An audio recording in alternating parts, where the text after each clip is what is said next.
ఓ మగువా saris and half saris వర్తా లేదంటే just హైపా? నేను రీసెంట్ గా ఓ మగువా యూట్యూబ్ పేజ్ నుండి హాఫ్ శారీ ఆర్డర్ చేశాను. ఏప్రిల్ 23 కి ఆర్డర్ పెట్టాను.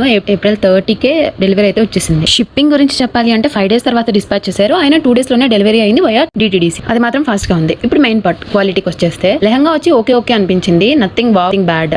ఇంకా బ్లౌజ్ విషయానికి వస్తే lehenga blouse same cloth, just blouse measurements adjust చేసుకుంటే సరిపోద్ది. బట్ దుపట్టా విషయానికి రాగానే చాలా షాక్ అయిపోయా. వీడియోలో చూస్తే రిచ్ గా ఉంటుంది అని అనుకున్నా, కానీ రియలిస్టిక్ గా చూస్తే నార్మల్ చుడీదార్ దుపట్టా అంత లెంత్ వచ్చింది. అప్రాక్స్ 2.2 meters ఉంటుంది. అక్కడ 2.5 meters అని మెన్షన్ చేశారు. అది అసలు 2.5 meters లేదు. సో నా హైట్ వచ్చి 5.45. నాకు చూస్తే అది జస్ట్ మోకాల కంటే కొంచెం కిందికి వస్తుంది నార్మల్ హాఫ్ సారీ దుపట్టా లాగా వేసుకుంటే. దాని లెంత్ చూస్తే సేమ్ నా చుడీదార్స్ కి ఉన్న దుపట్టాతో సేమ్ లెంత్ ఉంది, జస్ట్ ఒక 2 inches ఎక్స్ట్రా ఉంది అంతే. సో హైట్ 5'3" వరకు ఉండే వాళ్ళకైతే మంచిగా సూట్ అయ్యింది. 5'4" ఉండి సన్నగా ఉంటే అప్పుడు సెట్ అయ్యింది. కొంచెం చబ్బిగా ఉన్నా కూడా దుపట్టా అస్సలు సరిపోదు. ఇది నా సజెషన్. ఎందుకంటే ఇప్పుడు నేను చూసాను కాబట్టి అసలు నాకు సరిపోవట్లేదు. చూడండి మీరే, అది ఎట్టేసుకున్నా కూడా నాకు ఇంత చిన్నగా వస్తుంది మరి. సో చూసి తీసుకోండి. అండ్ క్లాత్ విషయానికి వస్తే పైతాని డోలా సిల్క్ అని మెన్షన్ చేశారు, కానీ ఫ్యాబ్రిక్ చాలా తిన్గా ఉంది. ఎక్స్పెక్టెడ్ అంత రిచ్ ఫీల్ రాలేదు, కానీ ఫైనల్ గా నా రేటింగ్ 7/10 అని ఇవ్వచ్చు. కాస్ట్ కి కన్సిడర్ చేస్తే ఓకే. మీరు ఎవరైనా ఓ మగువా నుండి ఆర్డర్ చేశారా? మీ ఎక్స్పీరియన్స్ ఎలా ఉంది? కమెంట్స్ లో చెప్పండి. ఇంకా ఇలాంటి హానెస్ట్ రివ్యూస్ కోసం సబ్స్క్రైబ్ అండ్ ఫాలో.